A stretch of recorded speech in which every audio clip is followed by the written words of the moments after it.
The Smoke and Gavel podcast is now in session. I'm retired Judge Chip Small, presiding over this podcast with my bailiff, Madeline Rose. We welcome you and ask you to join us as we look at our justice system from a unique, candid, and inside view. Maddie, what's on the docket today? Your Honor, today you will be sharing with our listeners an inside look at the prosecution of Linda Miller, a person alleged to have been involved in the so-called Wenatchee Sex Ring. And we will continue the story of true justice. So, Judge, tell us about the prosecution of Linda Miller from your perspective. You were the trial court judge, right? And when was her trial? Her trial occurred in September 1995, but her case began in March of that year. However, for those listeners who have never heard of the Wenatchee Sex Ring cases, I think some background information is necessary. In early 1995, allegations of abuse were made by numerous children against multiple adults in both Chelan and Douglas counties. I think it's fair to say that Officer Perez of the Wenatchee Police Department, who died in December 2013, was the lead investigator in most of these cases. Several adults were charged with numerous counts of child sex abuse. Initially, some were acquitted and several were found guilty. My experience was mostly presiding over Ms. Miller's trial and the trial of Pastor Robbie Roberson and his wife. During this time, I deliberately avoided most of the media coverage of these cases, and even to this day, I have viewed very little media coverage of these cases. That said, the general tenor of the media coverage that I was aware of claimed that all of the adults were innocent, implying that none of the children were ever abused. In today's podcast, I'll share some of the alleged facts that led to the arrest of Ms. Miller. Well, it's about time because I've seen all those shows and I kind of have a good idea of what I think I know, but is that all we're going to cover? Not at all. We'll cover the rest of the proceedings in our next few podcasts. But now let's begin our coverage of State versus Linda Miller. According to the affidavit of probable cause filed on May 1, 1995, and the findings of fact, conclusions of law, and order admitting confession filed on July 31, 1995. On March 23, 1995, Linda Miller attempted to cross the Canadian border, but was rejected because a person with her was a convicted felon. The Canadian border is about 136 miles north of Wenatchee, or about a 2.5-hour drive. After they were not allowed to cross into Canada, they spent the night in a hotel near the border. The next day, Linda Miller and the minor child accompanying her were abandoned in the town of Tonasket, a town about 17 miles or about 20-minute drive south of the border.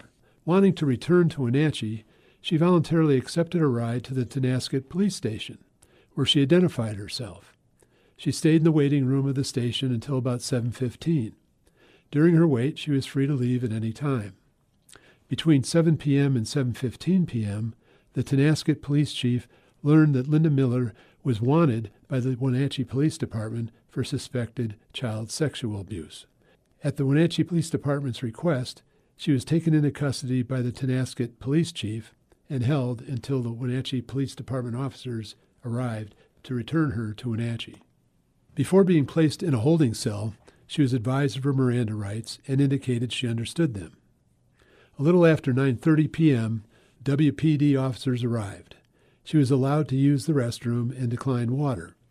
After placing her in the back seat of the patrol car, she was again advised of her rights. She did not speak to the officers during the transport that ended at about 12:15 a.m. on March 25. Detective Perez interviewed her at the Wenatchee PD for a little less than 3 hours. A written statement was prepared which took about 2 more hours. Linda Miller was 35 years old at the time, did not sleep during questioning. She may or may not have slept during the 2+ hour trip from Tonasket to Wenatchee. Linda Miller signed the written statement voluntarily and never asked for an attorney. Before she signed the statement, she made corrections to it. Witnesses to the interview testified that her demeanor was calm, soft-spoken, and at times eager to talk.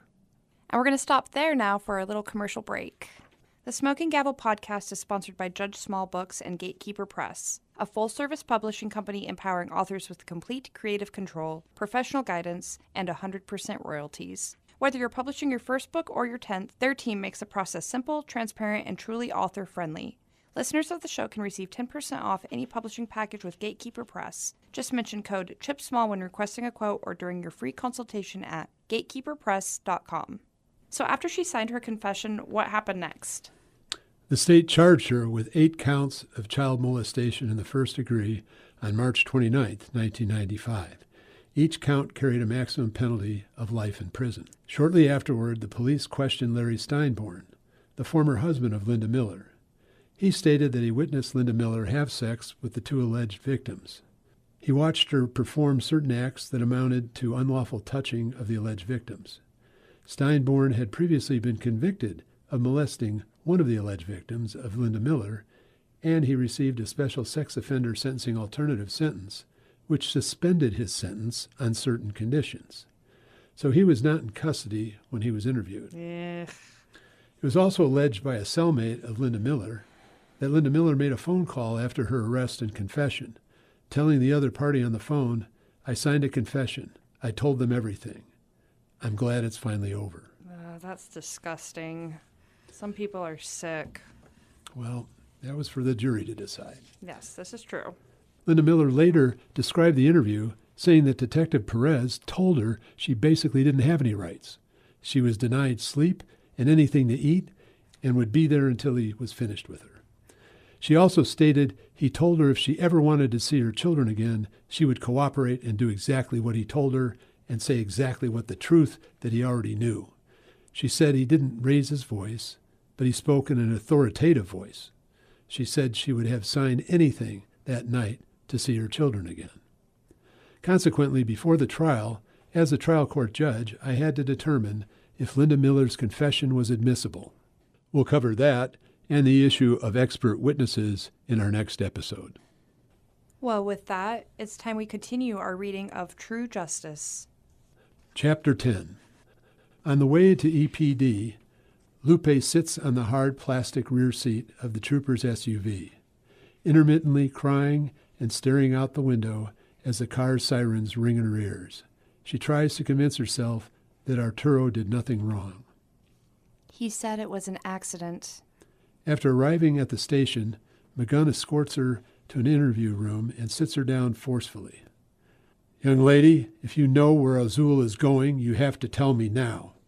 I have no idea where he went. I told you, he took the keys to my mother's car and left. "Did he say where he was going?" No, I told you. It was an accident anyway. She sniffles.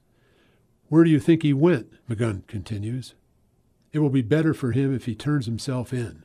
He didn't do anything wrong. She insists stubbornly. "He killed the sheriff's deputy." He couldn't have. Lupe's silence is deafening. Middleton and 2 other officers secure the perimeter of the Azul home and wait to obtain a telephonic search warrant to enter. After executing the warrant, they find the home is empty, but the boy's room shows signs someone went through his dresser drawers. Some of his clothes are strewn on the floor. Neither the car registered to Catalina Rodillo nor the vehicle owned by Jose and Maria Azul is there. Over his radio, Middleton is advised the Rodillo vehicle is on the next block. The officers immediately surround the Civic and approach cautiously, weapons drawn. Seeing the vehicle is empty, Middleton says, "He must have switched cars. My guess is he's driving his mother's car now. Notify all units in every adjacent county to be on the lookout for that vehicle. If they find it, make sure they conduct a felony stop on it. They should not approach the vehicle until they have backup. This son of a bitch already killed one officer. We don't want anyone else hurt." McGunn realizes he is getting nowhere with Rodillo. They must find Azul before he leaves the area. Having heard from Middleton, the captain knows the only lead they have is Azul's mother's car.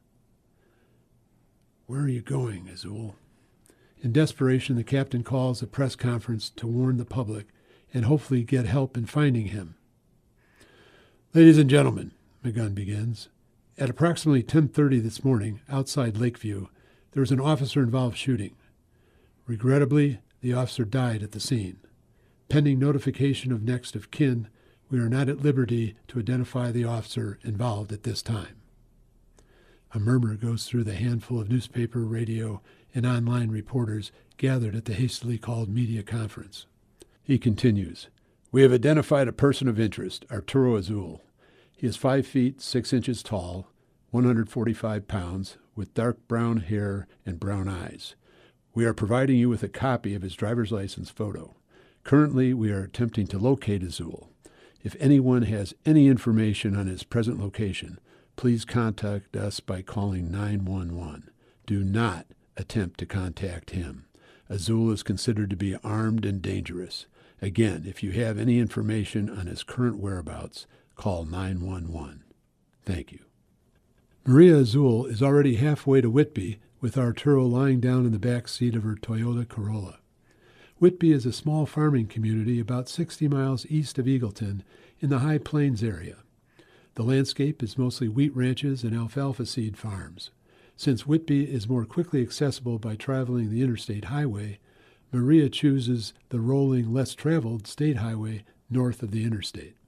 Yes, Tito, we are almost there, She tells him on her cell phone. You must call Jose and tell him to meet us there. I think he is still at work. He hasn't answered his cell phone yet, but please keep trying. Thank you, brother. The following morning, Magun is at his wit's end. They have been unable to locate Azul or his parents.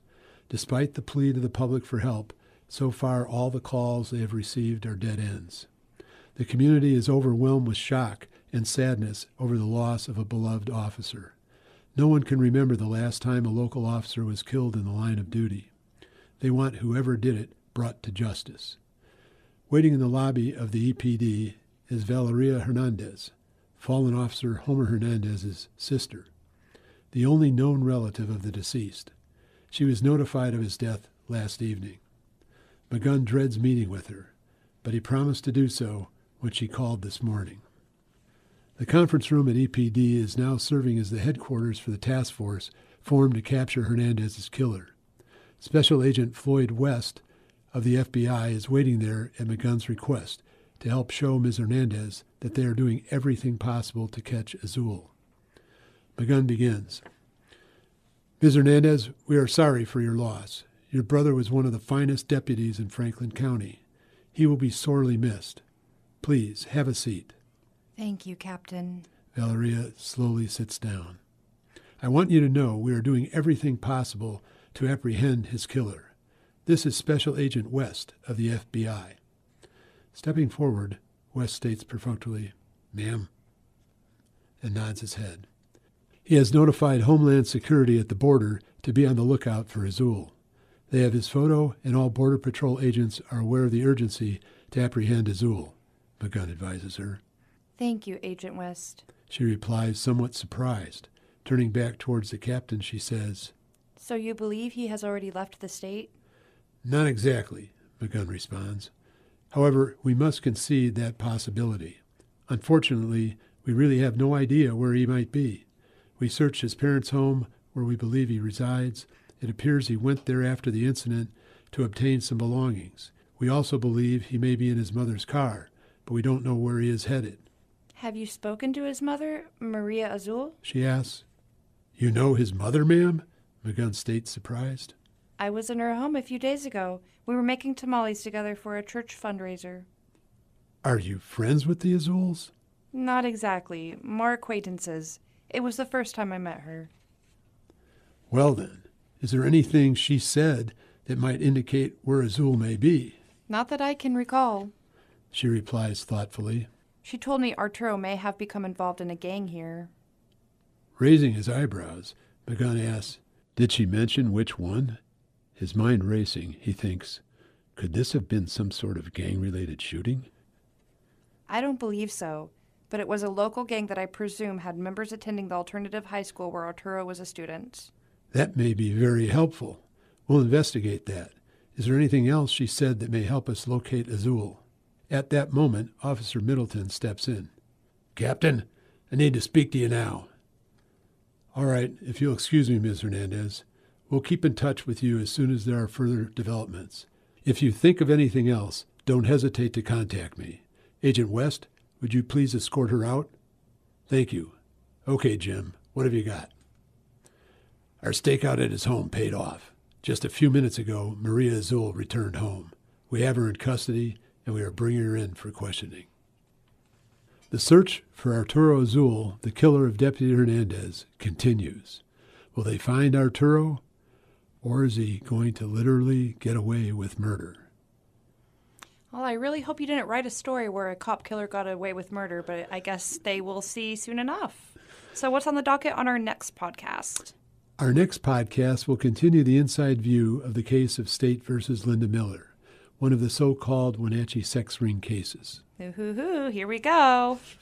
Thanks for listening today. We hope you enjoyed this episode of the Smoke and Gavel podcast.